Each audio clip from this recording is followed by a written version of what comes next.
Hello views welcome to DJ mass Tamil channel. Mahanadhi சீரியலுக்கான upcoming எபிசோடில் நான் எனக்கு கால் பண்ணேன். அவரோட ஃபோன் வந்து ரீச்சே ஆகலாம். நான் அவர்கிட்ட விஷயத்த சொல்லிடு யமுனா அப்படின்னு சொல்லிட்டு நிவின் சொல்கிறாரு. எப்படியோ ராகினிக்கு கல்யாணம் ஆக போகுது, ஒரு வழியாக நம்மளோட ரூட் வந்து கிளியர் ஆக போகுது, நிவின் நமக்கு தான் அப்படின்ற சந்தோஷத்தில் இருக்காங்க யமுனா.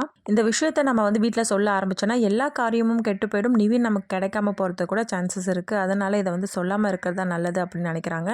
விடியது என்ன எந்த ஃபோன் காலுமே வரல அப்படின்னு சொல்லிட்டு நிவின் யோசிக்க ஆரம்பிக்கிறாரு. இந்த பக்கம் ராகினி ரொம்பவே அழகாக ரெடி ஆகிட்டு வராங்க. பசுபதியை பார்த்து ஒரு வார்த்தையும் சொல்கிறாங்க, எதை பற்றியுமே கவலைப்படாதீங்கப்பா, நான் நல்லா இருப்பேன் அப்படின்னு சொல்கிறது மட்டும் இல்லாமல் அந்த திமிரு பிடிச்ச அந்த காவேரி நம்ம அடக்கி ஆளணும்ப்பா அப்படின்னு சொல்கிறாங்க.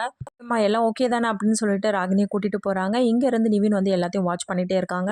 இந்த யமுனா கிட்ட குமரண்ணன் கிட்ட சொன்ன குமரண்ணன் கிட்டே சொல்லிட்டேன் தானே சொன்னா போல, இன்னும் வராமல் இருக்காரு அப்படின்னு சொல்லிட்டு யோசிக்க ஆரம்பிக்கிறாரு. பக்கம் காவேரி விஜய் ரெண்டு பேரும் வெளியில் கிளம்பி சுற்றி பார்க்க போகிறாங்க. காவேரி ஒவ்வொரு இடத்தைய பற்றி சொல்லும்போது அழகாக ரசிக்கிறாரு விஜயும். பக்கம் நிவினுக்கு இன்னும் டவுட்டாகவே இருக்குது, என்ன இந்த விஷயம் குமரனனுக்கு போச்சு அப்படின்னு சொல்லிட்டு தெரியாமல் என்ன பண்ணுறாரு, உடனே விஜய்க்கு கால் பண்ணுறாரு நிவினும். சித்தி பையன் அஜய்க்கும் ராகினிக்கும் திருட்டுத்தனமாக கோயிலில் கல்யாண ஏற்பாடுலாம் பண்ணியிருக்காங்க அப்படின்னு சொல்லிட்டு விஷயத்த வந்து சொல்கிறாரு. என்ன சொல்கிறீங்க, நீங்கள் சொல்கிறதெல்லாம் உண்மையானால் நம்பவே முடியல அப்படின்னு சொல்லிட்டு விஜய் சொல்ல, நான் எதுக்குங்க போய் சொல்ல போகிறேன் அப்படின்னு சொல்லிட்டு நிவினும் ஃபோன் பேசிட்டு வைக்கிறாரு. நம்ம இப்போ உடனே கிளம்பி ஆகணும்னு சொல்லிட்டு விஜய் என்ன பண்ணுறாங்க, உடனே எல்லாத்தையும் பேக் பண்ண சொல்கிறாங்க. என்னாச்சுங்க அப்படின்னு சொல்லிட்டு ரொம்பவே பதட்டத்தோட காவேரியும் சொல்ல விஷயத்தையும் வந்து காவேரி சொல்ல, எனக்கு அப்பவே தெரியுங்க இந்த மாதிரி ஆளு தான், நான் தான் சொன்னல, நீங்கள் ஏன் நம்ப மாட்டீங்க, என்ன அவங்க இப்படிப்பட்ட ஆளு தான் அப்படின்னு சொல்லிட்டு பேச ஆரம்பிக்கிறாங்க. சரி இப்போ நம்ம பேசுறதுக்குலாம் நேரம் இல்லை, உடனே கிளம்பி ஆகணும் அப்படின்னு சொல்லிட்டு கிளம்புறாங்க.